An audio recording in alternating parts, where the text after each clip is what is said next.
Imperialism and the Split in Socialism by Vladimir Lenin. First published in 1916. Is there any connection between imperialism and the monstrous and disgusting victory opportunism, in the form of social chauvinism, has gained over the labor movement in Europe?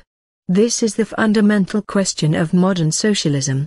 And having in our party literature fully established, first, the imperialist character of our era and of the present war one, and, second, the inseparable historical connection between social chauvinism and opportunism, as well as the intrinsic similarity of their political ideology, we can and must proceed to analyze this fundamental question.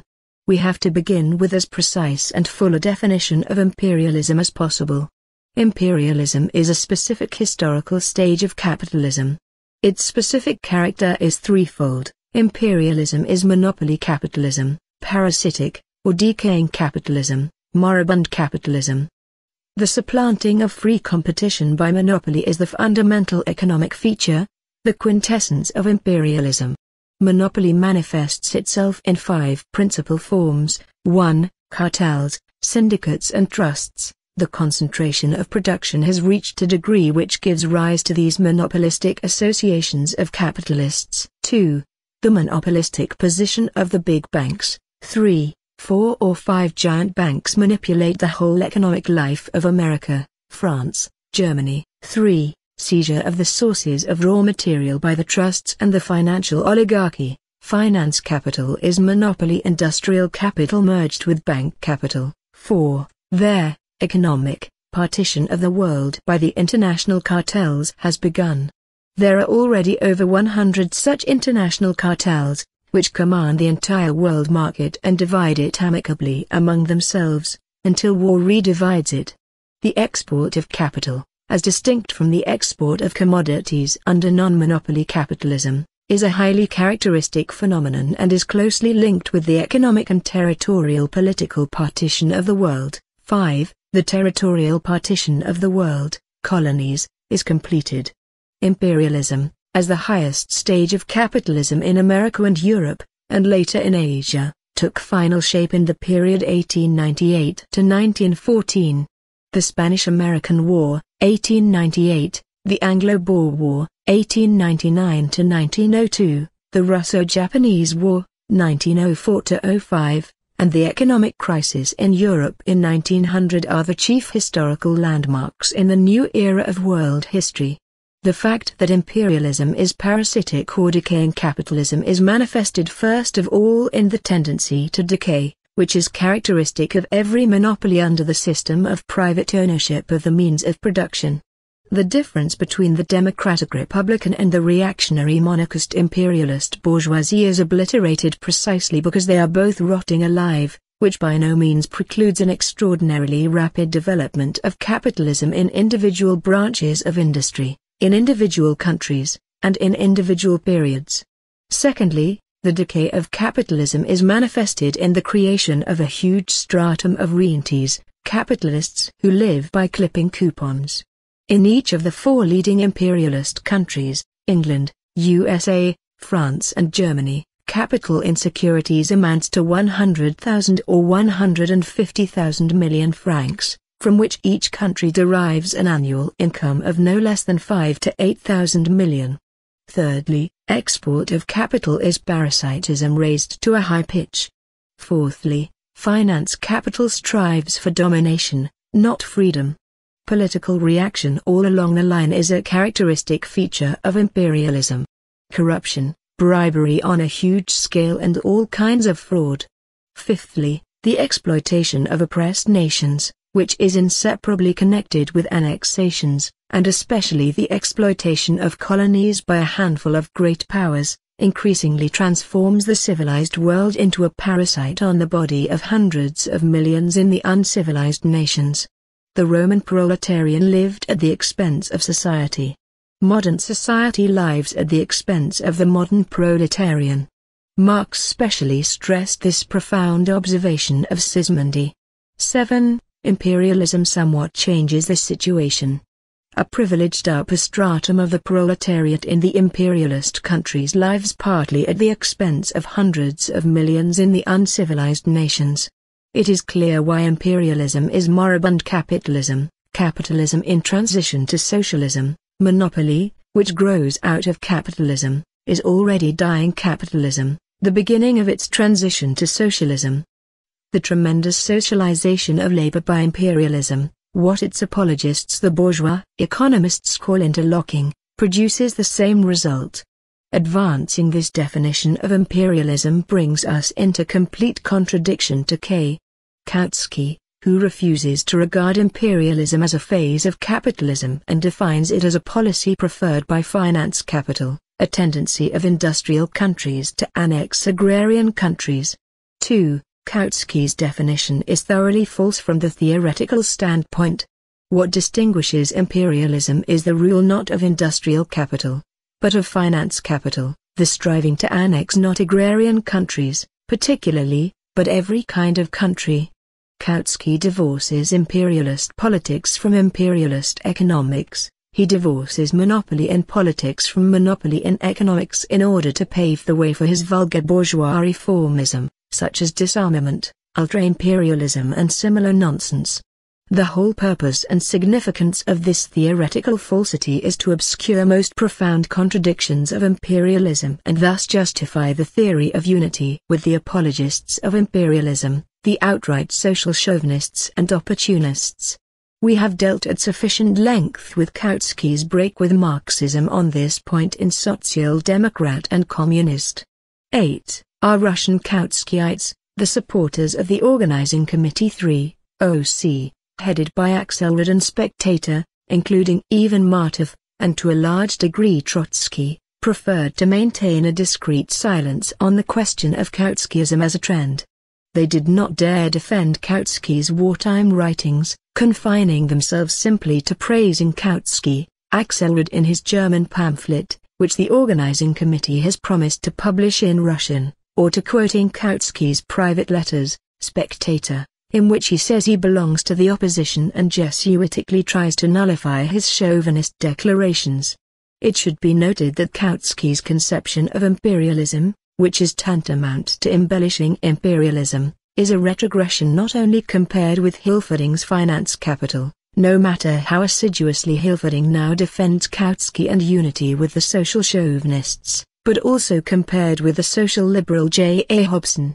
This English economist, who in no way claims to be a Marxist, defines imperialism, and reveals its contradictions, much more profoundly in a book published in 1902. This is what Hobson, in whose book may be found nearly all Kautsky's pacifist and conciliatory banalities, wrote on the highly important question of the parasitic nature of imperialism. Two sets of circumstances, in Hobson's opinion, weakened the power of the old empires: 1. Economic parasitism, and 2. Formation of armies from dependent peoples. There is first the habit of economic parasitism, by which the ruling state has used its provinces, colonies, and dependencies in order to enrich its ruling class and to bribe its lower classes into acquiescence. Concerning the second circumstance, Hobson writes, one of the strangest symptoms of the blindness of imperialism, this song about the blindness of imperialists comes more appropriately from the social liberal Hobson than from the Marxist Kautsky, is the reckless indifference with which Great Britain, France, and other imperial nations are embarking on this perilous dependence. Great Britain has gone farthest. Most of the fighting by which we have won our Indian empire has been done by natives. In India, as more recently in Egypt, great standing armies are placed under British commanders. Almost all the fighting associated with our African dominions, except in the southern part, has been done for us by natives.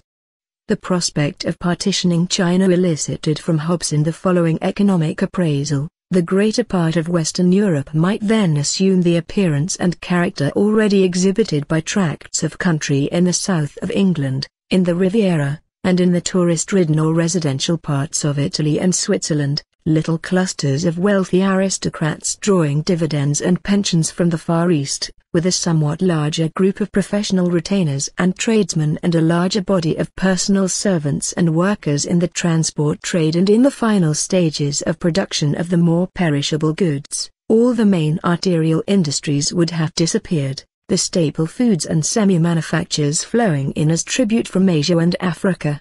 We have foreshadowed the possibility of even a larger alliance of Western states, a European federation of great powers which, so far from forwarding the cause of world civilization, might introduce the gigantic peril of a Western parasitism, a group of advanced industrial nations, whose upper classes drew vast tribute from Asia and Africa, with which they supported great tame masses of retainers, no longer engaged in the staple industries of agriculture and manufacture, but kept in the performance of personal or minor industrial services under the control of a new financial aristocracy.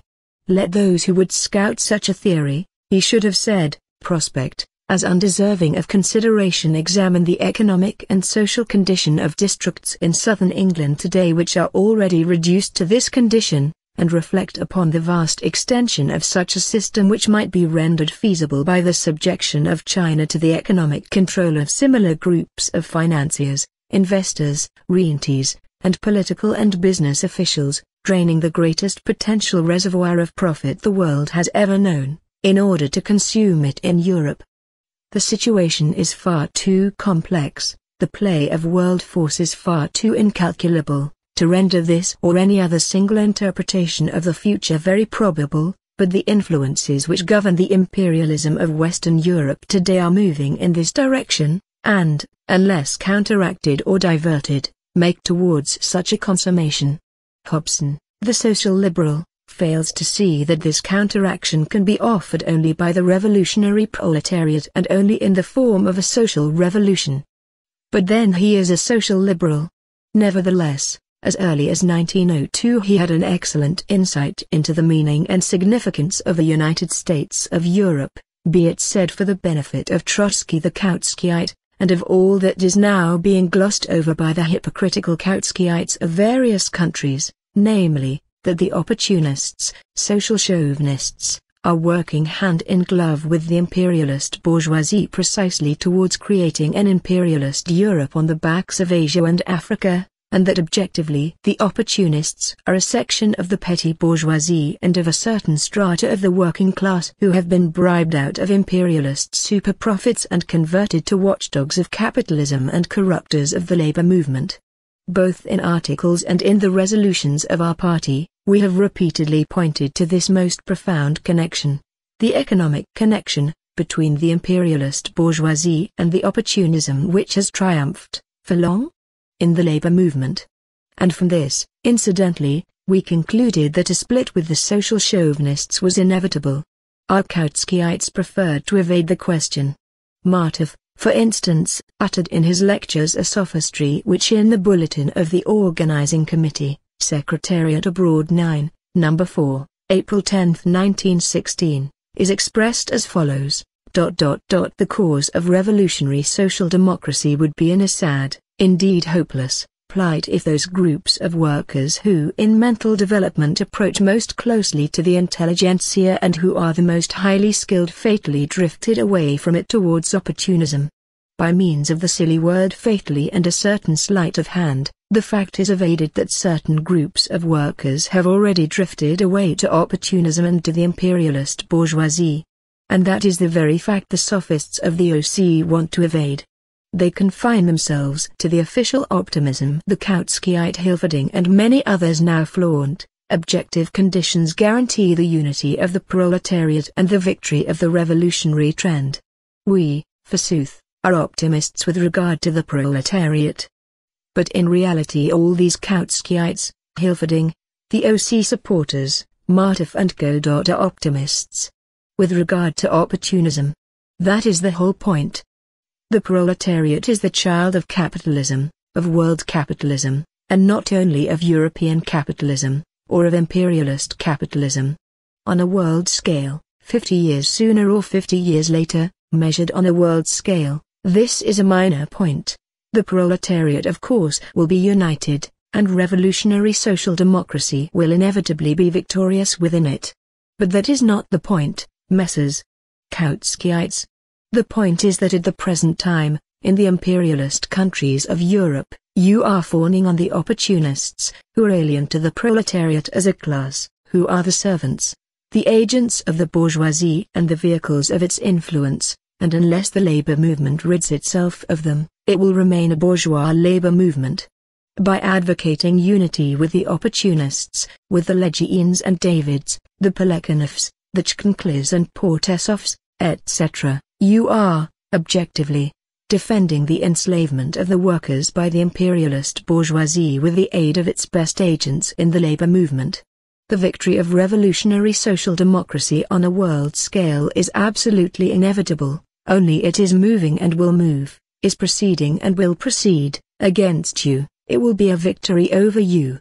These two trends, one might even say two parties, in the present-day labor movement, which in 1914–16 so obviously parted ways all over the world, were traced by Engels and Marx in England throughout the course of decades, roughly from 1858 to 1892. Neither Marx nor Engels lived to see the imperialist epoch of world capitalism, which began not earlier than 1898 to 1900.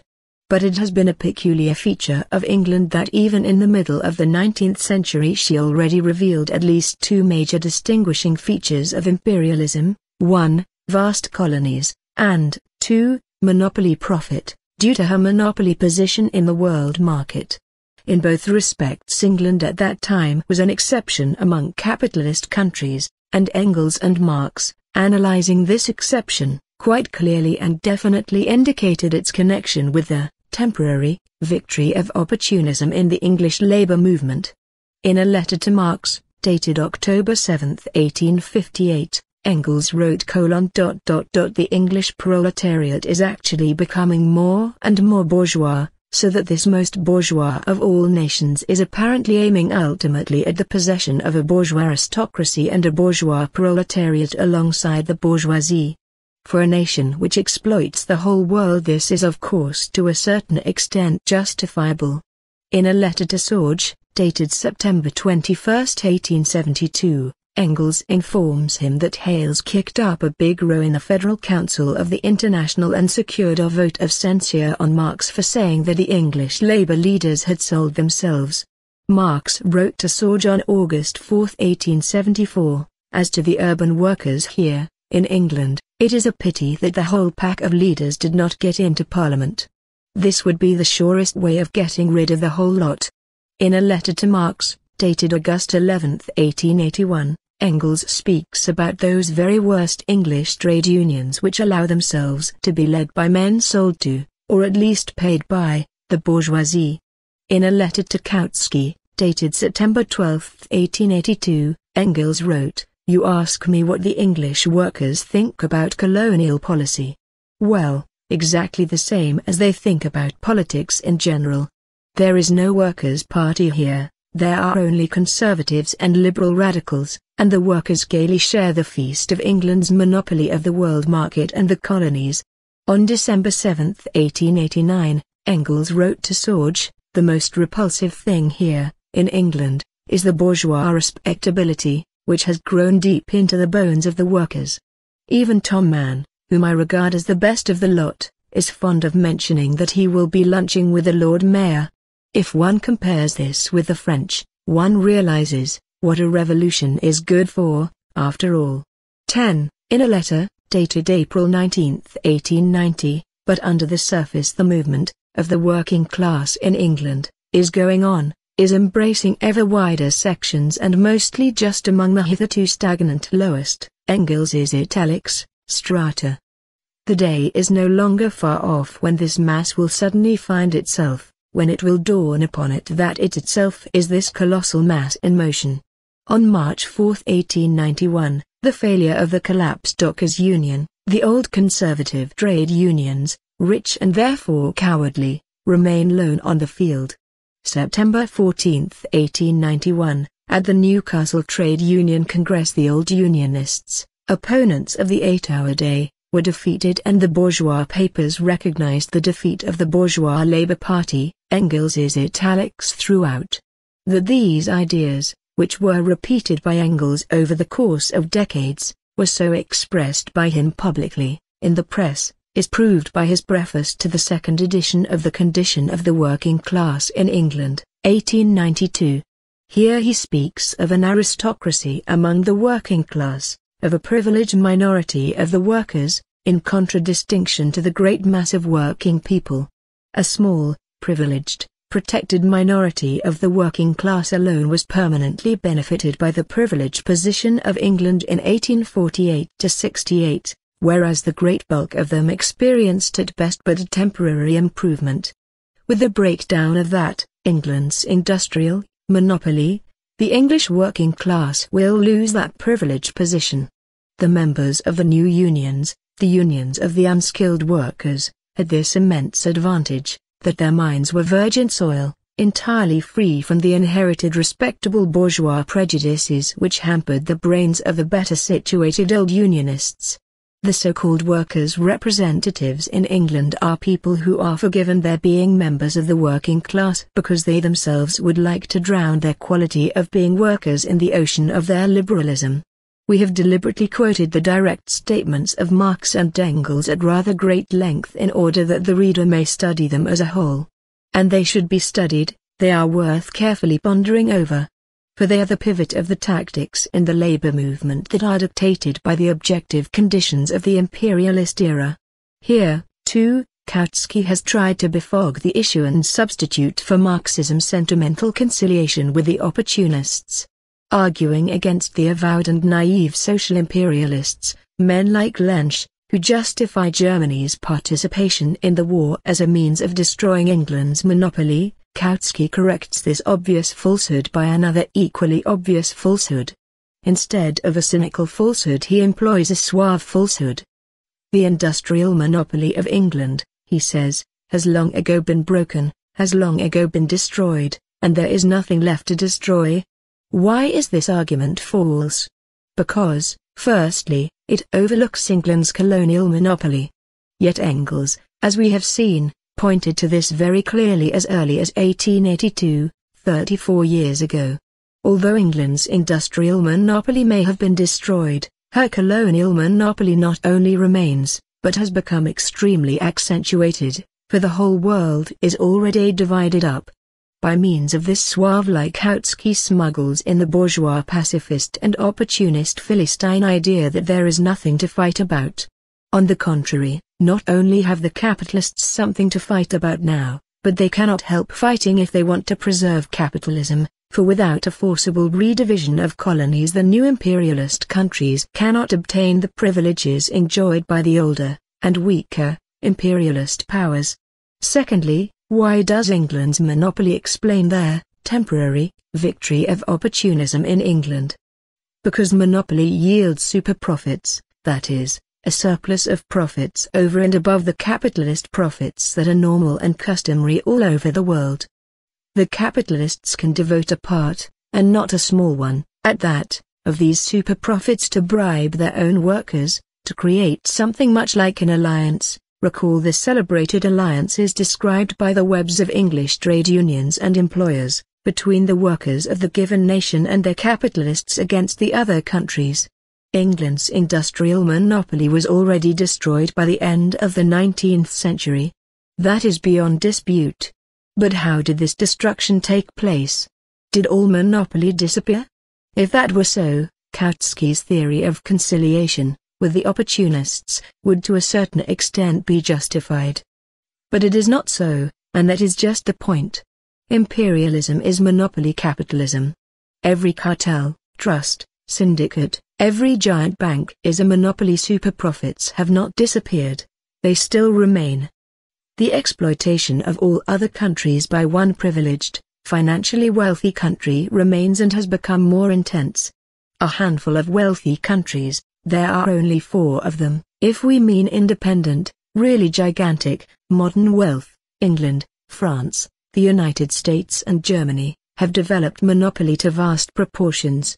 They obtain super-profits running into hundreds, if not thousands, of millions. They ride on the backs of hundreds and hundreds of millions of people in other countries and fight among themselves for the division of the particularly rich, particularly fat and particularly easy spoils.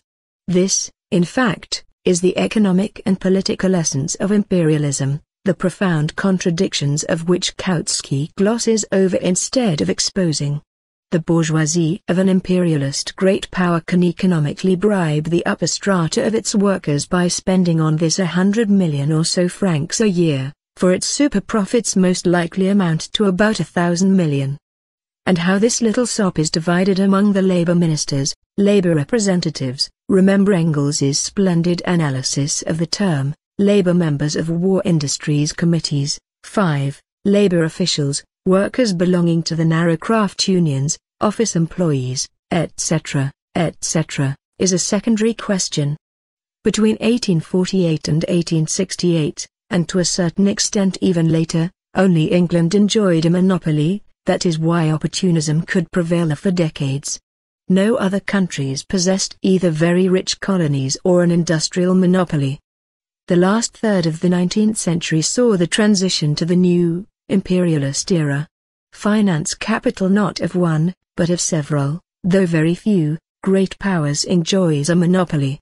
In Japan and Russia the monopoly of military power, vast territories, or special facilities for robbing minority nationalities, China, etc., partly supplements, partly takes the place of, the monopoly of modern, up-to-date finance capital. This difference explains why England's monopoly position could remain unchallenged for decades. The monopoly of modern finance capital is being frantically challenged. The era of imperialist wars has begun. It was possible in those days to bribe and corrupt the working class of one country for decades. This is now improbable, if not impossible. But on the other hand, every imperialist great power can and does bribe smaller strata than in England in 1848–68, of the labor aristocracy. Formerly a bourgeois Labour Party, to use Engels's remarkably profound expression, could arise only in one country, because it alone enjoyed a monopoly, but, on the other hand, it could exist for a long time. Now a bourgeois Labour Party is inevitable and typical in all imperialist countries, but in view of the desperate struggle they are waging for the division of spoils it is improbable that such a party can prevail for long in a number of countries. For the trusts, the financial oligarchy, high prices, etc., while enabling the bribery of a handful in the top layers, are increasingly oppressing, crushing, ruining and torturing the mass of the proletariat and the semi-proletariat. On the one hand, there is the tendency of the bourgeoisie and the opportunists to convert a handful of very rich and privileged nations into eternal parasites on the body of the rest of mankind, to rest on the laurels of the exploitation of Negroes, Indians, etc., keeping them in subjection with the aid of the excellent weapons of extermination provided by modern militarism. On the other hand, there is the tendency of the masses, who are more oppressed than before and who bear the whole brunt of imperialist wars, to cast off this yoke and to overthrow the bourgeoisie. It is in the struggle between these two tendencies that the history of the labor movement will now inevitably develop. For the first tendency is not accidental, it is substantiated economically. In all countries the bourgeoisie has already begotten, fostered and secured for itself bourgeois labor parties of social chauvinists. The difference between a definitely formed party, like Bissolati's in Italy, for example, which is fully social imperialist, and, say, the semi-formed near-party of the Portesovs, Gvozdyovs, Balkans, Chkaitzes, Skoblovs and Co., is an immaterial difference. The important thing is that, economically, the desertion of a stratum of the labor aristocracy to the bourgeoisie has matured and become an accomplished fact, and this economic fact, this shift in class relations, will find political form, in one shape or another, without any particular difficulty. On the economic basis referred to above, the political institutions of modern capitalism, press, parliament associations, congresses etc., have created political privileges and SOPs for the respectful, meek, reformist and patriotic office employees and workers, corresponding to the economic privileges and SOPs. Lucrative and soft jobs in the government or on the war industries committees, in parliament and on diverse committees, on the editorial staffs of respectable, legally published newspapers or on the management councils of no less respectable and bourgeois law-abiding trade unions. This is the bait by which the imperialist bourgeoisie attracts and rewards the representatives and supporters of the bourgeois labor parties. The mechanics of political democracy works in the same direction. Nothing in our times can be done without elections, nothing can be done without the masses. And in this era of printing and parliamentarism it is impossible to gain the following of the masses without a widely ramified, systematically managed, well-equipped system of flattery, lies, fraud, juggling with fashionable and popular catchwords, and promising all manner of reforms and blessings to the workers right and left, as long as they renounced the revolutionary struggle for the overthrow of bourgeoisie. I would call this system Lloyd Georgeism, after the English minister Lloyd George, one of the foremost and the most dexterous representatives of this system in the classic land of the bourgeois Labour Party. A first-class bourgeois manipulator, an astute politician, a popular orator who will deliver any speeches you like, even our revolutionary ones, to a Labour audience, and a man who is capable of obtaining sizable sops for docile workers in the shape of social reforms, insurance, etc. Lloyd George serves the bourgeoisie splendidly, 6, and serves it precisely among the workers, brings its influence precisely to the proletariat, to where the bourgeoisie needs it most and where it finds it most difficult to subject the masses morally. And in the such a great difference between Lloyd George and the Sedmans, Leggeans, Hendersons and Hindmans, Plekhanovs, Renaudels and co. Of the latter, it may be objected, some will return to the revolutionary socialism of Marx. This is possible, but it is an insignificant difference in degree, if the question is regarded from its political, that is, its mass aspect. Certain individuals among the present social chauvinist leaders may return to the proletariat. But the social chauvinist or, what is the same thing, opportunist trend can neither disappear nor return to the revolutionary proletariat. Wherever Marxism is popular among the workers, this political trend, this bourgeois Labour Party, will swear by the name of Marx. It cannot be prohibited from doing this, just as a trading firm cannot be prohibited from using any particular label, sign or advertisement. It has always been the case in history that after the death of revolutionary leaders who were popular among the oppressed classes, their enemies have attempted to appropriate their names so as to deceive the oppressed classes. The fact that bourgeois Labour parties, as a political phenomenon, have already been formed in all the foremost capitalist countries, and that unless determined and relentless struggle is waged all along the line against these parties, or groups, trends, etc., it is all the same, there can be no question of a struggle against imperialism, or of Marxism, or of a socialist labor movement.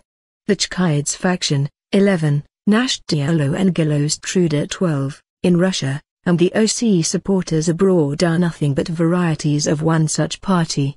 There is not the slightest reason for thinking that these parties will disappear before the social revolution.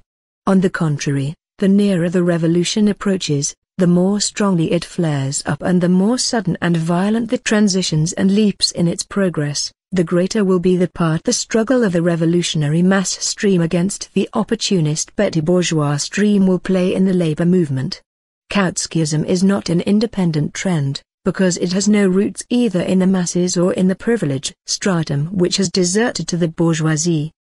But the danger of Kautskyism lies in the fact that, utilizing the ideology of the past, it endeavors to reconcile the proletariat with the bourgeois Labour Party, to preserve the unity of the proletariat with that party and thereby enhance the latter's prestige. The masses no longer follow the avowed social chauvinists. Lloyd George has been hissed down at workers' meetings in England, Hindman has left the party, the Renaudels and Sedmans, the Portesovs and Gvozdyovs are protected by the police. The Kautskyites' masked defense of the social chauvinists is much more dangerous. One of the most common sophistries of Kautskyism is its reference to the masses. We do not want, they say, to break away from the masses and mass organizations. But just think how Engels put the question. In the 19th century, the mass organizations of the English trade unions were on the side of the bourgeois Labour Party. Marx and Engels did not reconcile themselves to it on this ground. They exposed it. They did not forget, firstly, that the trade union organizations directly embraced a minority of the proletariat. In England then, as in Germany now, not more than 1/5 of the proletariat was organized. No one can seriously think it possible to organize the majority of the proletariat under capitalism. Secondly, and this is the main point, it is not so much a question of the size of an organization, as of the real, objective significance of its policy. Does its policy represent the masses? Does it serve them? That is, does it aim at their liberation from capitalism, or does it represent the interests of the minority, the minority's reconciliation with capitalism? The latter was true of England in the 19th century, and it is true of Germany, etc., now. Engels draws a distinction between the bourgeois Labour Party of the old trade unions, the privileged minority, and the lowest mass, the real majority, and appeals to the latter, who are not infected by bourgeois respectability. This is the essence of Marxist tactics. Neither we nor anyone else can calculate precisely what portion of the proletariat is following and will follow the social chauvinists and opportunists. This will be revealed only by the struggle, it will be definitely decided only by the socialist revolution. But we know for certain that the defenders of the fatherland in the imperialist war represent only a minority. And it is therefore our duty, if we wish to remain socialists, to go down lower and deeper, to the real masses. This is the whole meaning and the whole purport of the struggle against opportunism.